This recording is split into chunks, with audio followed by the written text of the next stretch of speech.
All right, today we have Philip Revere on as Jan 6 witness, and he's going to talk about his experience with that and hopefully how it's affected his life after that. So, Philip, let's start off, if you don't mind, in the days or weeks leading up to January 6th, what was kind of going through your mind? Well, I had moved back from Hawaii during the pandemic to be closer to my mom and my grandma. So I was already in the right mindset of, I mean, I knew that the pandemic was all fake and I was never going to get vaccinated and I never wore a mask or anything. And then when the election happened, and I could tell, I took statistics in college, so I could tell that there was a lot of shenanigans going on with the election. And once Trump asked everybody to come and try to get Congress to look at it, I decided, since I didn't have a family to hold me back or anything, I needed to be in DC to watch his speech. I quit my job in 2001 after 9/11 because I was a military defense contractor, and I was pretty confident that the military had done that to us to put us in perpetual war. So 20 years later, when Trump didn't get reelected, it wasn't a big stretch for me to know that the election had been stolen and that a probable false flag event would occur on January 6th. And I spent the last 20 years of my life telling people that 9/11 was a false flag, and everybody said, "How do you know you weren't there?" And so I decided to fly to DC to witness the false flag myself, because I didn't want to be in the same situation I've been in for 20 years already, saying, "Were you at?" People asking me if I was there. I really feel like God sent me there. I don't go to church. I'm not part of a church in San Diego, but I feel like I've been leading my life the way that the Bible tells us to, and I feel like that's why I was there. So that's what my mindset was to go witness the false flag as a citizen journalist, and come back to California, where people are too far away from all that baloney to understand it, and to be a real witness, because not a lot of people from San Diego were going to be there that day. So that was what my mindset was when I went. So would it be fair to say that you went alone? You didn't go with a group of friends that day, or? Oh, 100%. I never even asked anybody if they wanted to go. It was never even I knew all my friends had families and they had children and wives, and it was a political thing. I'd already lost and been in enough political arguments over the 4 years that Trump was president that I realized a lot of my friends had been secret liberals and Democrats and not thinking correctly for years. It wasn't until the NFL started doing stupid stuff, and then Major League Baseball, and you couldn't even sit through 15 minutes of an American sport without getting bombarded with a bunch of propaganda. So I only had a handful of friends left that weren't sick and tired of me talking about how corrupt our government was at that point. I hear you. I think it's relatable to a lot of people, unfortunately. When you got there, so you did you fly in the night before and stay the night, or did you get there that day? I actually flew in 2 days early because I had never been to Washington, D.C. in my life. Well, in sixth grade camp, the California government ran out of money, and we all got bit. We didn't get to go to Washington, D.C. like all the other kids did for the 5 years before when I was in school. So yeah, we didn't get the DC trip. So I never went to DC. I was 49 years old when this happened. And I went a day early. I got myself an Airbnb up a couple miles up. I forget what the neighborhood was called, but it was on top of 16th Street, like 3 miles north of the Capitol building. And I got an Uber, and I walked around the whole area on the 5th to get my bearings and figure out how far away I was going to be when the event occurred. So yeah, it was really interesting because it was so eerie and cold and just not inviting, and they were hanging plywood in front of glass like a mile away from the Capitol building. And I asked the Uber driver, well, what's going on? Why are they boarding up all the buildings in this neighborhood? I'm like, oh, well, 2 years ago in the BLM riots, they destroyed billions and billions of damage and broke everything and da-da-da. And I looked the guy right in the face and I said, yeah, but there's going to be a bunch of middle-aged, God-loving people. This isn't going to be a BLM riot. This is going to be a peaceful protest. And the guy's like, like I said, you do understand the difference between the two sides, right? He's like, well, I really hope you're right. Oh, you're right. And he just kind of hesitantly said, oh, you're right. like didn't really mean it. And I was like, this is weird, man. But yeah, there's a lot of propaganda that I found the day before. There were actual signs. There were literally handmade signs, 8.5 by 11 pieces of paper stapled to the telephone poles and the trees going down 16th Avenue, like 2 miles away from the Capitol, that said, "Stay in your homes. The racists are coming." Like all this just really weird propaganda stuff that I was shocked to see. So yeah, I did get there a day early to get my bearings. Yeah, I get that. And you sightsee a little bit. Yeah. Down to the Washington Monument, walked the reflective pool full of poop. Was just blown away by that one. That shocked me. Yeah. So yeah, I got in there a day early. I went to the Freedom Rally the night before, and I actually watched Alex Jones on TV from my Airbnb when he was down there, and then I walked down there afterwards, and I watched people talk there, and there was only like maybe 10,000 people in DC that night. Maybe in that pavilion listening to those speakers the night before. And I remember walking back to my hotel that night and going, "Man, did I blow it? Is this going to be a big nothing burger? Like, if there's nobody here and this place is just dead as a doornail, I'm like, this is really strange." But I had done a lot of homework on what it's like to protest in DC online the best I could, like what type of numbers to expect and the history of it. And it was really, it was a lot of things online that said that Washington D.C. can be filled with millions and millions of people overnight because the East Coast is so dense and the cities are so close together. So I wasn't really that worried because I had done enough homework to realize, everybody can just come in the morning, and sure enough, that's exactly what happened. It was shocking. The whole energy and vibe of the entire city changed overnight. When I woke up in the morning and finally got out of my Uber and started walking around, it was like a completely different place.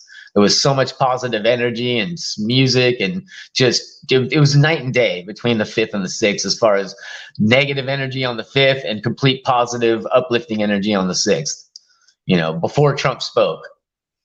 So I assume when you woke up on the 6th, you did your normal things, and then you probably went to listen to Trump talk?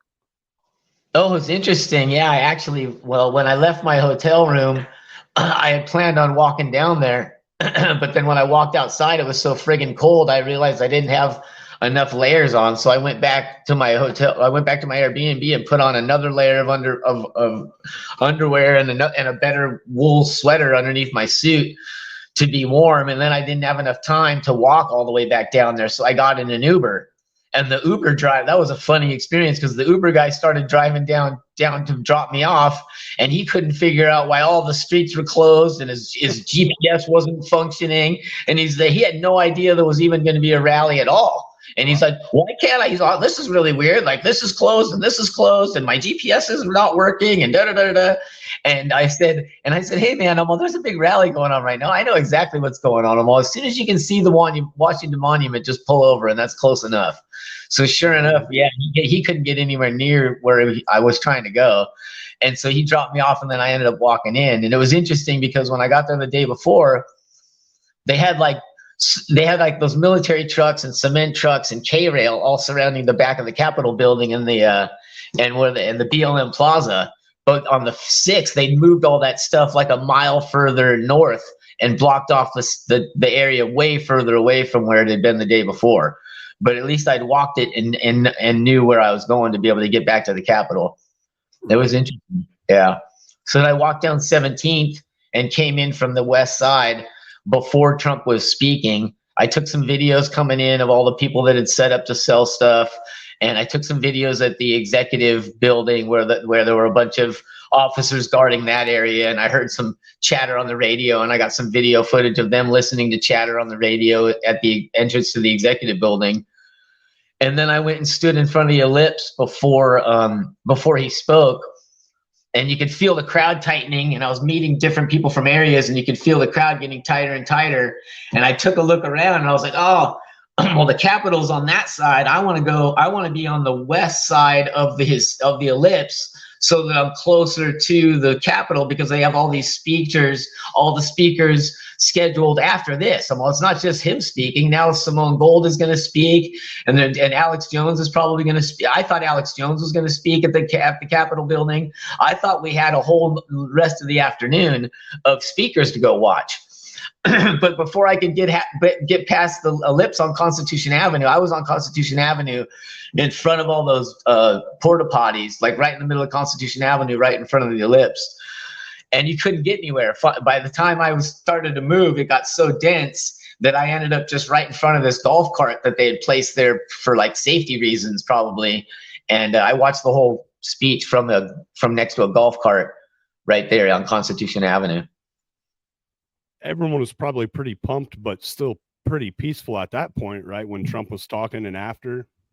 Well, that was the interesting thing. As I reflected the next day, I was much more afraid while I was listening to Trump's speech because of the density and the lack of being able to go anywhere and being completely defenseless, and having people talk about those, like people be like, hey, there's a backpack that nobody's buy. There's a backpack that nobody has next to the porta potties right there. And so every once in a while you'd hear a whistle and you'd see the police make a line, and they'd be running somewhere through the crowd and forcing their way through to go do an emergency. And for about an hour in the middle of Trump's speech, it was like, dude, we could all just get blown up right here. And but it was definitely mellow. It was funny because people would realize they had to go to the bathroom, or their friends were someplace else, and they'd be trying to like push their way through the crowd, and everybody would just kind of give them stink eye and be like, dude, like you can't go anywhere. Like you are where you are. Like you're just meet the people around you, because there's a million people here and you can't move. And it was really nice to see how people would come into this. So when the police would clear away, the people that wanted to go that direction would jump in behind the police, and they'd get to go like 30, 40 feet. And then you'd see the crowd just absorb them again, and they wouldn't be able to get any further. And be like, okay, you made it from here to there. Good job. Like you're still stuck right here where we all are. But yeah, the vibe was very mellow during the whole speech. It was just the density of being in that big of a crowd was more alarming than when I was invited into the Capitol building and sat inside for an hour. I mean, I was shocked when I finally got my sentencing. They're like, yeah, you were in there for an hour and 10 minutes or something. And I'm like, really? I'm like, wow, okay, well, time flies. But yeah, I mean, I got my tour. I literally went everywhere where the FBI agent next to me told me to go, and did everything that he told me to do, except for anything bad. You know, every time it started to get some Antifa or some paid person that was all high on drugs would do anything bad in front of me, either a patriot would jump on them, or they would get maced and the police would defend them. You know, the police would stop them from vandalizing or trying to move forward, you know. But I was lucky. I was in there for so long, and I never saw any violence of any way. I don't even know how any of that violent things that you see occurred. I never saw any of it anywhere the whole time. It was shocking. You know, I didn't even hear about violence until I left. Until I was outside. This little weird Jewish man with a cane came and told me the woman got shot. And I argued with the guy for 10 minutes. I was like, dude, nobody got shot in there. I was in there the whole time. So yeah, it was very, very night and day as far as like, I mean, you know how walking up that hill, people were singing Kumbaya. People were having picnics. It was a nice, after Trump spoke and before they started shooting rubber bullets and tear gas at everybody, there was 200,000 people standing there mellow, peacefully protesting, praying, thanking God for a free country, until the police just started attacking everybody for no reason, you know? So it was exactly what I thought it was going to be. It was a totally false flag. It was totally done on purpose. I think, did I see some pictures online somewhere? I don't know if it was on your X account or where I seen it, but there's one of you walking by yourself, I think, in the roped off walkway, right? Yeah. Where you're actually still inside the ropes, obeying. Yeah. And the ropes had been knocked down right before. I don't know which one video you're talking about with me. But in one instance, I'm in those ropes by myself, and as I'm walking through them, some Antifa psycho goes through and knocks the whole thing down, Oh, wow. And before I can even get to the end of the hallway, Patriots come and picked all of them up right behind me and put them all back up in a row. And I turned around and videoed the guy that was picking them all up. And I said, hey, thank you. Thank you for doing that. And he was a guy in had a bandana around his face. And he said, you don't have to thank me. I'm a 5th generation veteran, and nobody's gonna damage this building today. You know, and that was the exact vibe and the reality of what was going on there. You had 100 people paid to be assholes, and you had 5,000 people in there just trying to get their congressman to do the right thing. Right. There was another picture. I think you're just sitting on the bench, maybe by somebody else. Yeah, a guy named Barry from New Hampshire that I was just talking to about politics of the day. He was an old man with 2 braces on his knees. And I'd been in the building already. The FBI had marched me all the way up the stairs this way and all the way down the stairs that way and told me exactly where to go everywhere. And by that time, I was exhausted, man. I was like, I just need to sit down and rest. And I was just sitting there resting with Barry talking about politics when I have it pits. The Columbia Bugle somehow got the footage from the crazy, weird behavior officer that came and waved his baton at us. That was the only time that ever I got that an officer tried to attack me, and luckily his supervisor told him to stand down after that occurrence. But yeah, I have it pinned on my X account where he comes over and waves his baton in Barry's face, and Barry's is just, hey man, just calm down. We're just citizens. We're just relaxed. We're just here to try to get the government to do the right thing. Dude, we're not being violent. We're not doing anything. And after Barry said, I'm not doing anything, the guy waved his. The funny thing about that guy, when I was sitting on that bench, that guy didn't have a face. He had a nylon mask over his entire face, so he looked like a friggin' stormtrooper. And he was really high on caffeine, where his whole body was shaking. Like his entire body was shaking, and when he was waving his baton at us, but he wouldn't speak. He just got in our face and waved his baton at our face like he wanted to hit us. And then he went back, and then when neither of us reacted, he just went back to his group and he went and asked his sergeant if he could go back and hit us. And his sergeant told him to calm down, and he put him to the back of a group of like 14 guys and just made him stand against the wall and not go hit anybody. Thank goodness. Because this was like, I guess after I'd been in there for 45 minutes or so. Right on. How long do you think you were actually in there? They told me I was in there for over an hour. Over an hour? Yeah, that's what they told me. I was shocked. I thought I was in there. I knew I was in there for more than a half an hour, but they said that, from the time they got me coming in the door when they opened the west door, from the time I went out, because they weren't letting us out. But when I was sitting in the rotunda with Barry, finally some women started panicking and saying, they're not letting us out. They're not letting us out. They're locking us in. They're locking us in. But I had been sitting there long enough that I could tell that there was one door that there was never any action coming from. Like, there must be the way out is over there, because there's nothing happening over there. Well, when I walked over to that door, sure enough, there was just one Capitol Police officer beating up anybody trying to come in that door, like permanently, and there was 150, 200 people standing behind him trying to leave. And there was the older gentlemen that were in the blue uniforms of the actual officers of the Capitol. There was an old man standing there, and he didn't know what to do. He's just like the guard for that door, but he wasn't doing anything. He was just standing there observing. And then the Capitol Police officer with his gears, with a baton, is hitting everybody trying to come in that opposite door.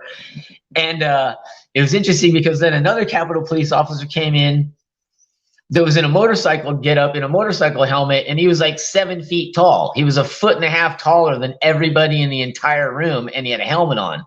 And he walked through the whole room, and he walked up to the old man that was in the blue suit, and he said right to him, he said, "Sir, give me orders. Tell me how to get all these people out of this building safely." And the old man just looked at him, and he just said, "There's nothing you can do." And then the guy was so big and menacing that the old man's like, "Well, I gotta do something. I have to tell this cop something." So they went down the stairs, because you know how every level has all these stairs that go down. They went down. The old man waved him down the stairs, And they went down the stairs and they had a meeting at the next level down to get away from everybody so we couldn't hear what they were saying.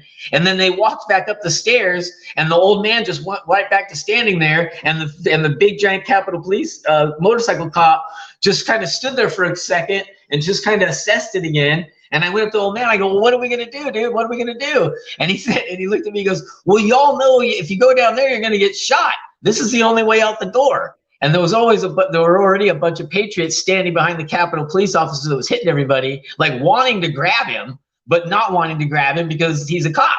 So it was like this big mental moral dilemma that like 20 guys are standing there that all just want to leave, but they don't want to get in trouble for beating up the cop.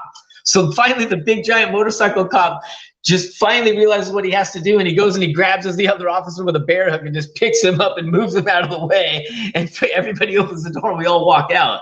So it was really interesting that it was harder to get out of the building than it was to get into it for a lot, really. That's not great, I wouldn't think. You would think they would have wanted you guys to get out of there as quick as possible. Yeah, well, that was the whole thing, is there was no method to the madness, you know. It was just get as many people in trouble as we possibly can, you know, cause havoc. But the problem they had was nobody was there to cause a problem. Everybody that was in that building was just there so that they could get. I just wanted to tell the congressman, just vote. Just put it back to vote. What are you guys doing? You can't just certify an illegal election. Everybody knows this is the most baloney election ever. Joe Biden did not get 81 million votes. There's no friggin' way, dude. Like, that's all everybody was asking for. Just do the right thing. You know, nobody had a weapon. No, there was no violence. You know, like I believe, I think one of the most underrated people in the entire world ever was Mahatma Gandhi. You know, as I was in junior high school and we learned that Mahatma Gandhi kicked the British Empire out of India without any violence at all. I'm like, well, and after reading the Bible my whole life, well, it makes perfect sense. Turn the other cheek. There's no reason for the people, for the truth, to have to resort to violence. All we have to do is put light on it, and it'll come to the surface. Who knew it was going to take 4 years? Right. When you were in there, didn't they, or it's true that you made it to Nancy Pelosi's office, correct? Is that part of the allegations that were made against you? I did. Well, like I said, yeah, well, when I was on the first level, when I went in the first front door, I immediately turned left and they were having everybody go to the right. But I'm a really small guy. I'm 5'6", 120 pounds, soaking wet. So I'm not a big person. I don't like being in tight crowds. I just wanted to be a witness to what was going on. And once they opened the doors and invited everybody in, I went in. But instead of going to the right where they were trying to get everybody to go, I went to the left. And when I went to the left, there was an officer hiding standing in the shadows in the dark. But he had opened a door because I'd been looking through all the windows for 10 or 15 minutes before they opened the door. I'd been up on the top, but not trying to get in the building. And I was just looking in all the windows on the west side of the building.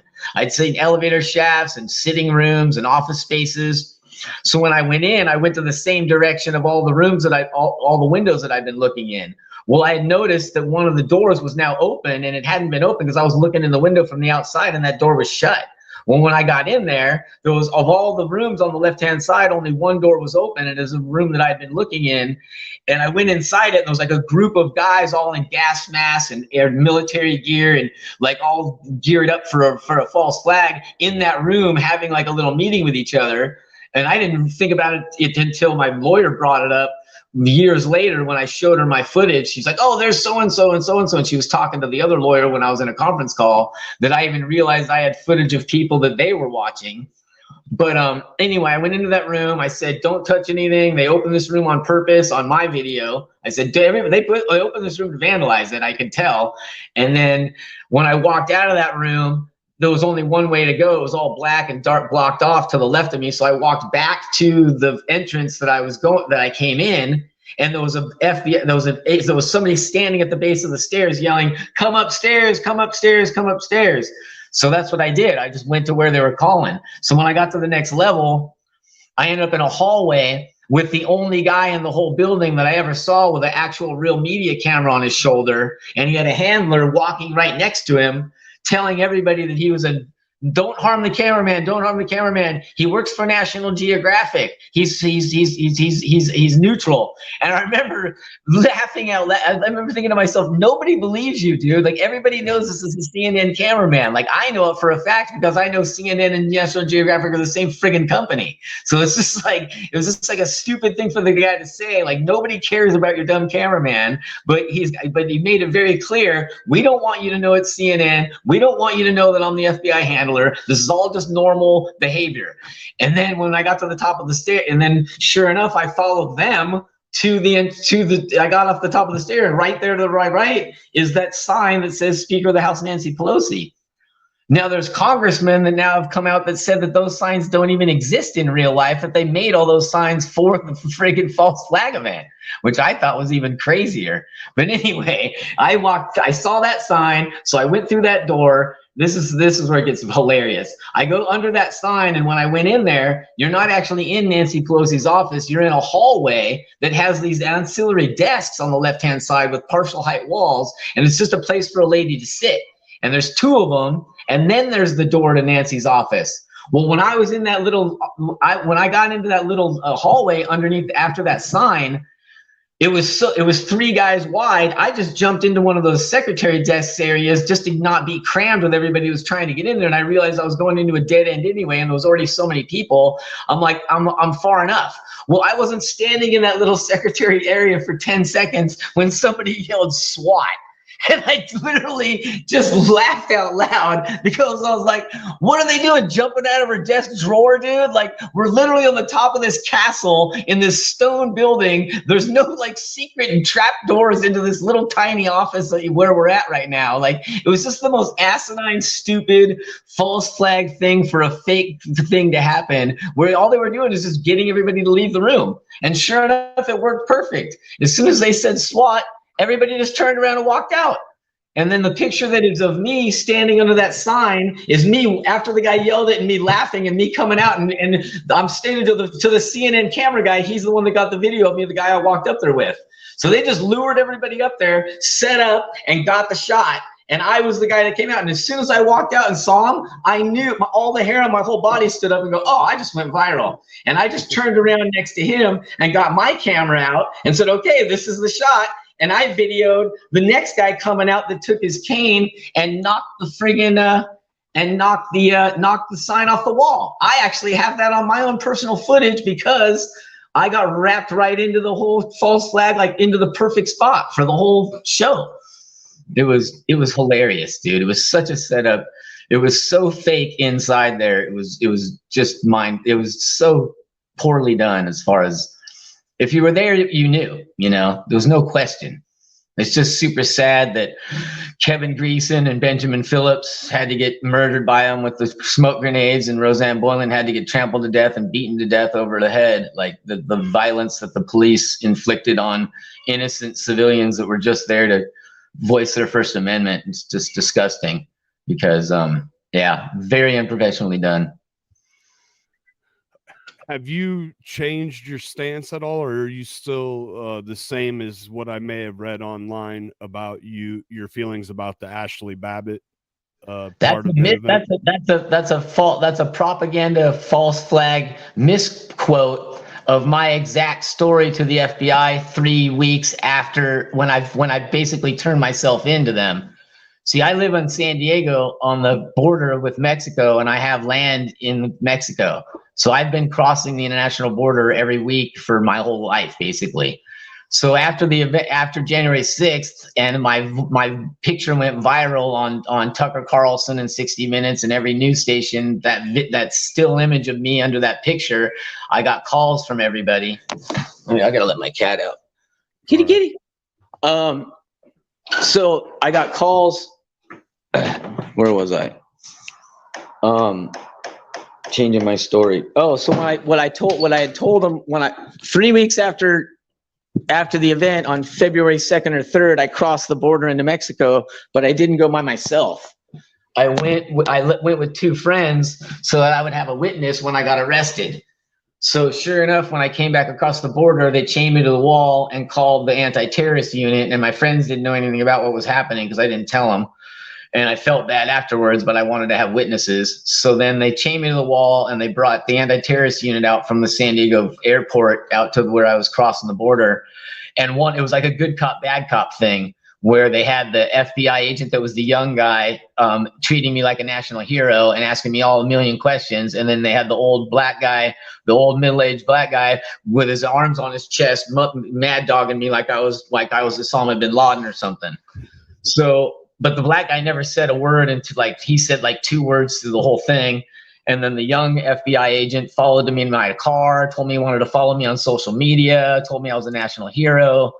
And then I never heard anything back. And then I never heard anything back from him.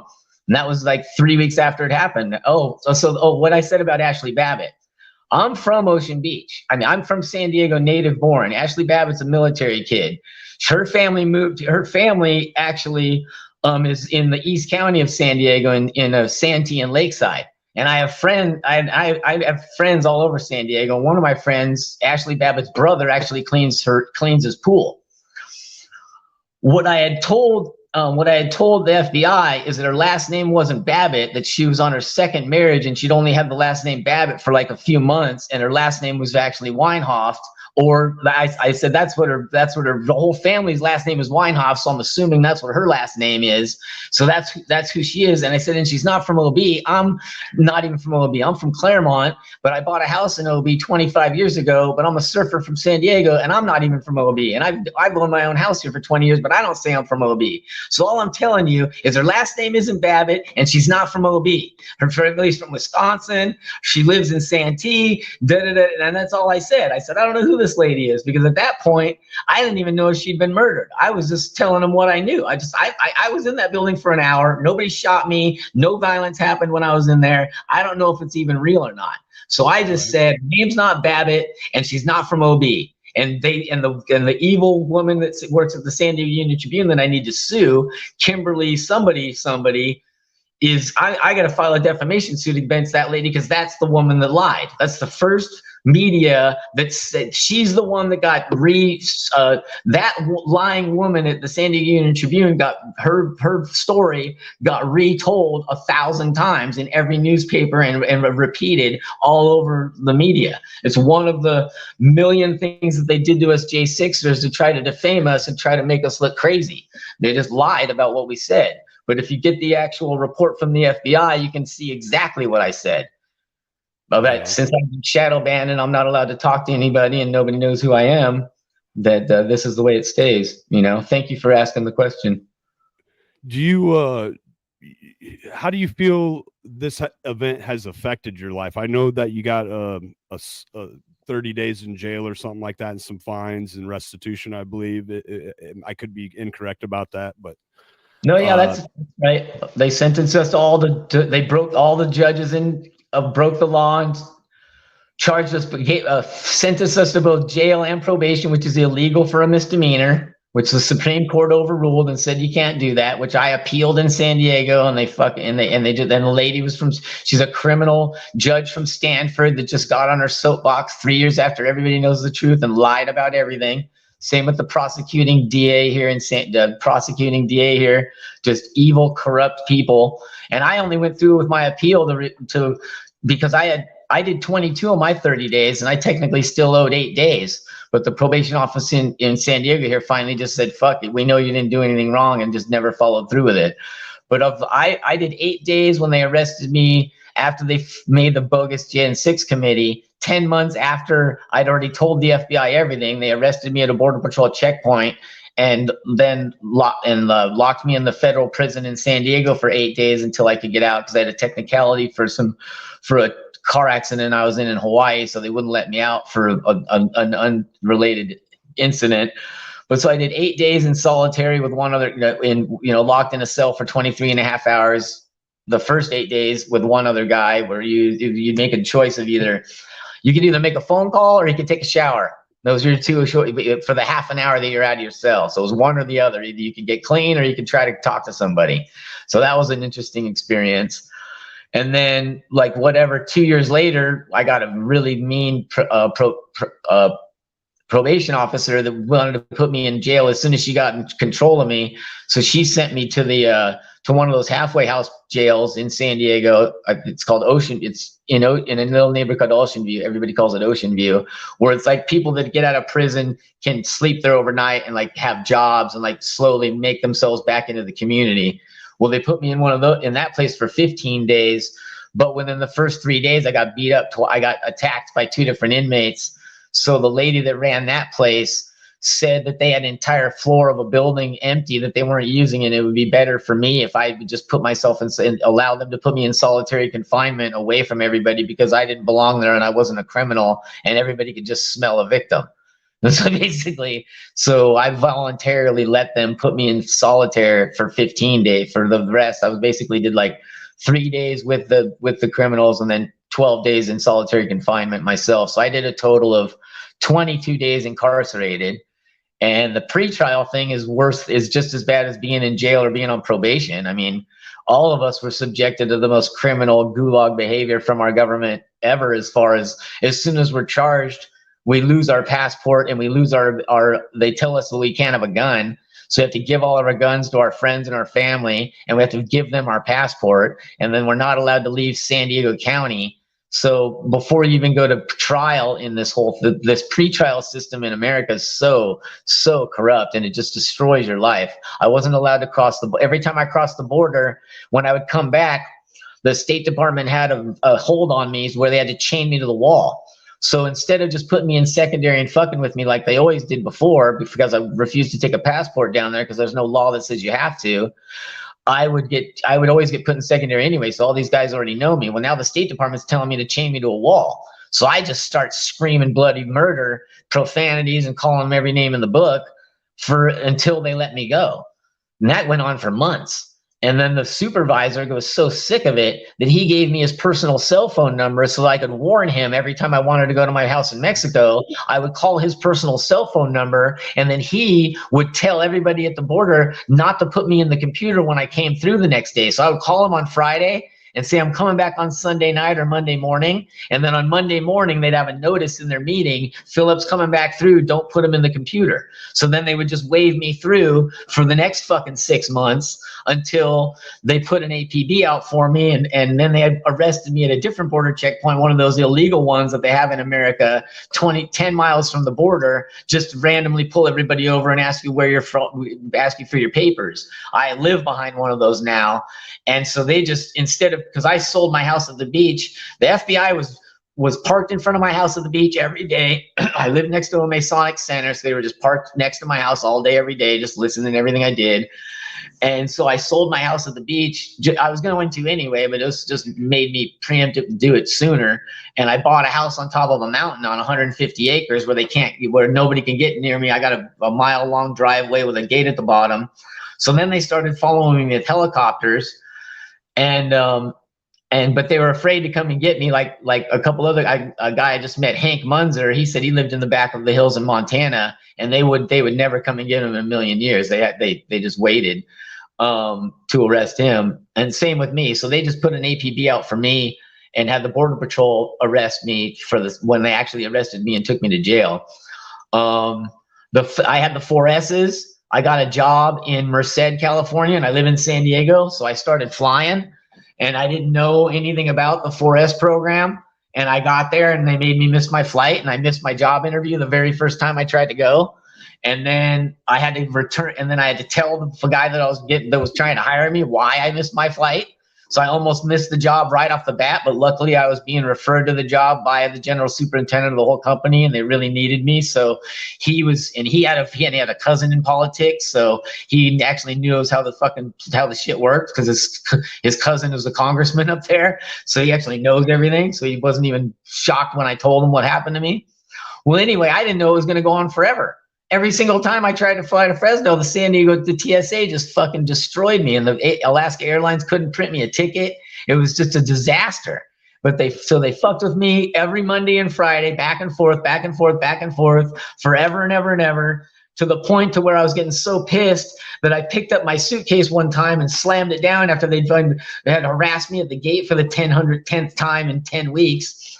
And they filed a report against me. And then they tried to entrap me the next time I was there, but I knew I was finally onto them because I'd been getting fucked with, but I was never videotaping them. Well, this last time that I slammed my thing down, I realized they were really getting aggravated, so I broke my phone. They were messing, so I broke my phone out, and I tried to videotape their names and badge numbers, and they all flipped their badge numbers around and hid them from me. And I was like, oh, it's the power of the camera. Finally, I'm getting some action out of these scumbags. So the next time I came, I watched them set up an hour, and they set up an hour before my flight. These TSA employees are literally getting paid to just harass us and do nothing for hours and hours and hours. They're only in the airport to harass people. The whole crew, it's the same 5 people in San Diego every time I go. We're, okay, Phil's here. His flight's leaving in an hour. Go set up your little table. Go hide in the corner over there and wait until he tries to board, and then make a fake random thing, and then only pull me out. Let everybody in. I'm the only one that gets pulled to the side and harassed. And so the last time they tried to do it, I had my camera on videotaping, and the guy said, you can't videotape me. And I just put the camera down right on the Alaska counter and then stood in front of my own camera and let him, and then just interviewed him. And he didn't even know that I left my camera on. And I asked him, I go, hey man, you've been doing this to me for months now. Every week you do the same thing. And he goes, I go, why are you acting like you don't know who I am?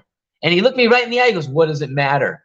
And I go, dude, it matters, man. What kind of a friggin' zombie apocalypse joke are you? So anyway, he did his thing and I did my thing, cussing him out, profanity, giving him the bird. And the whole time this was happening, they were hiding behind a column, videotaping me, trying to instigate me, trying to get me to hit the guy. And at one point, he went down to my foot. And he was taking so long to touch my feet and play with my feet that I lifted my foot up before he was done. Well, I got a letter a week later from the president of the TSA telling me that I kicked a TSA agent in the head. And I responded back to the lady and I said, hey lady, I got the whole thing on tape. You guys want to threaten me to kick me off the TSA? I recorded the whole fucking thing, lady. Although you think I was flipping off your stupid cameraman for no reason, I was flipping him off because I was videotaping you. And sure enough, I got another letter a week later that said, sorry, sir, da, da, da, da, and my S's got removed. So they took it all the way to, and it was interesting because the TSA officers in San Diego would treat me like absolute dog shit, but the TSA officers in Fresno took the time to ask me why I was being harassed. And after they took the time to know me and the supervisors in Fresno understood what was going on, they didn't do shit to me. It was a one-sided thing. It was just the scumbags in San Diego were acting on the criminal communist orders, and the people in Fresno actually have brains in their heads and actually know how to treat a human being. So the discrepancy between, even though I know for a fact the TSA shouldn't exist at all, it was one positive aspect of it was there are still human beings that work for that criminal organization.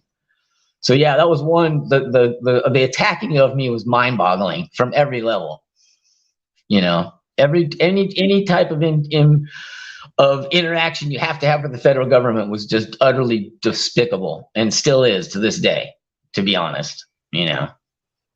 Do you feel like when you go out in public, are you concerned that some people may recognize you and feel negative, or does it affect you in that way at all? Or well, I lost a lot of friends and family, and it's still to this day because of all the propaganda. You know, I have aunts and sisters, and I mean, basically all the women in my family are liberals and don't think, and so we're not friendly anymore. I don't go to Christmases and holidays.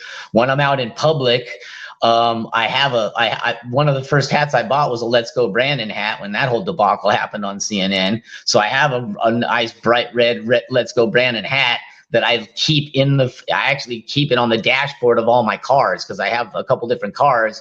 So whatever car I'm driving, I'm always driving with that hat in the front corner. And I do see a lot of people react to just the hat, just wearing anything red. Yeah, representing MAGA in San Diego County, you definitely get looks everywhere you go.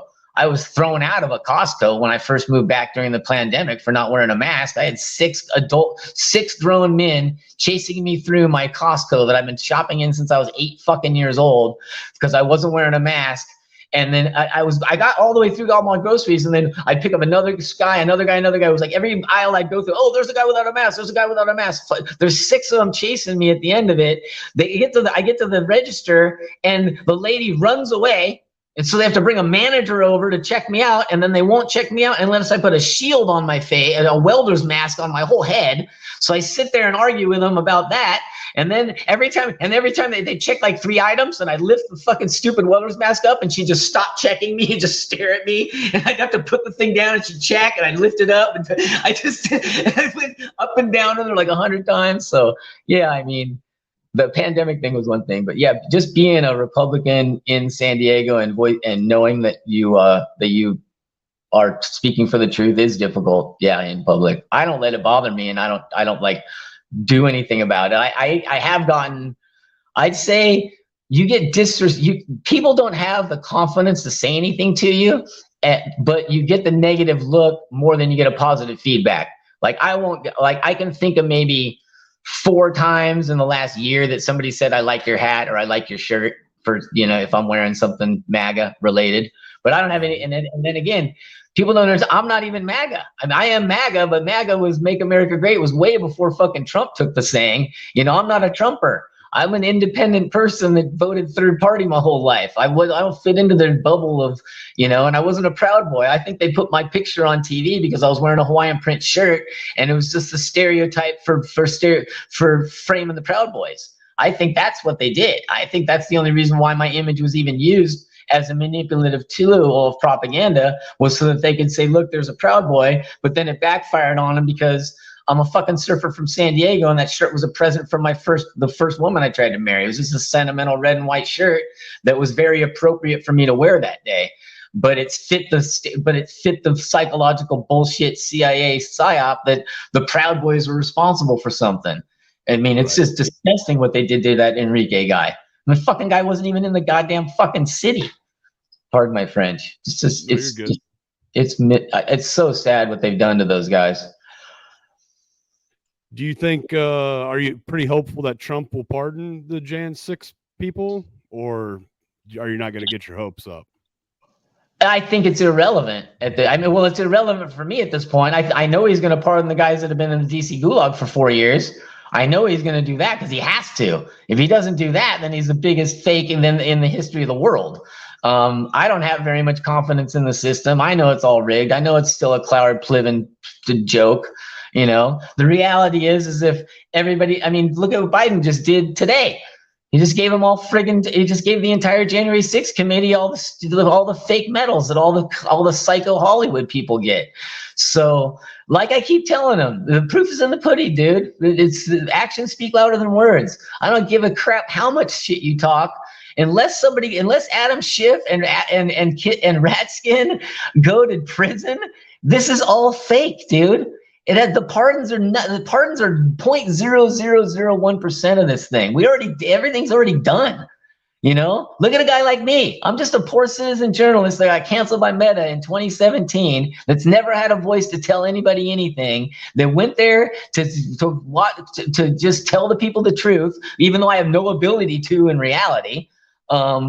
And what did Trump do it's all already done. What's a pardon going to do at this point? Everybody already you wanted to use my last name for this interview. My last name is Dirt, dude. I'm a really fucking well-respected person in my industry. I get headhunters constantly trying to sell me to corporate America. Corporate America does one background check on my name, dude, and I get fucking shit canned immediately. I can't even get in the door. And I'm a 6-figure guy, dude. Last job I had, I was making $150,000 a year. I'm a really high demand person that has a lot of valuable things to offer the world, and I can't get a job to save my fucking life, And it's not gonna. A pardon isn't gonna fucking change that. A pardon doesn't mean shit. It doesn't mean shit. And then you get into all the nuances of what it is. If you do that, then you can't sue. What you really need is this kind of pardon, and what you really need is this. And if you do this and this, it's just like, fuck the fucking lawfare garbage baloney. Everybody should just get a giant fucking fat check, and everybody who's guilty should fucking go to jail. And it's really that simple. I was talking to the guy Hank Munster about how he's claiming he had a $600 million battery business, and he lost everything. I had a $1 million job with my neighbor that's a brainwashed Biden Harris supporter that fired me that day. I lost a $100,000 job the day this happened. I don't know how many hundreds of thousands of dollars I've lost in business. I've lost assets. I've lost, everything. And I'm on the light side. And you look at the numbers for incarceration for people, like people throwing around numbers on extremes where it's like, oh yeah, you get paid $250,000 a day for every day that you spend in jail. So it's like, oh yeah, so I'm going to get a check for $5.5 million, and every other J6er is going to get a check for $250,000 a day for all their incarceration. Oh, sure. I can't wait to see it. Is it going to happen? Right. Fuck no. Maybe, and God willing, yeah. I don't really see it happening the way that with the Mike Johnson getting Speaker of the House and all the shenanigans in politics. It's just, we'll see, man. I believe in God, and God works in mysterious ways and all in God's time. But yeah, no, I don't believe the pardons. I believe the pardons are a tiny, tiny part of this whole making it right. I think it's an easy way out. That's the short answer. I think that's the easiest. That's the smallest piece of the puzzle, Yeah. Yeah. I guess I just see it kind of maybe being a political tool with the Hunter Biden pardon. So I didn't know if it was semi-important to you, but I realized the damage is already done. So it's not going to really change much. No, that's exactly for me. I'm like, dude, wait a second. I'm done with my 2 years of probation. Oh, right on. So you're good. Silenced me. Yeah, they successfully silenced me for 4 years and scared the fuck out of me and gave me fucking shit. I didn't know what PTSD was until I made myself a fucking a target of the government. Because they really put the screws to you. Yeah. If you had to do it all over again, do you think you would have made that trip? Yeah, for sure. No doubt about it. Right on. Yeah, I have to. Yeah, there's no way. This is just who I am. I've always been this person. If you talk to people that have known me since I was in elementary school, I've always been a person that just tells the truth and doesn't believe the baloney. When I was 5 years old, a San Diego police officer came into our kindergarten class and told us the world is black and white. The world is full of good people and bad people. And I raised my hand and said, bullshit, the world's gray, when I was 5. So this is just who I am. I've been constantly looking for the truth my whole life. And that's what I was doing there that day, Yeah. So I'll just keep trying to do that. I guess I've probably talked to you for a little bit longer than I was planning to, but if you had one message to that you would want to spread to the world about this incident, what would that be?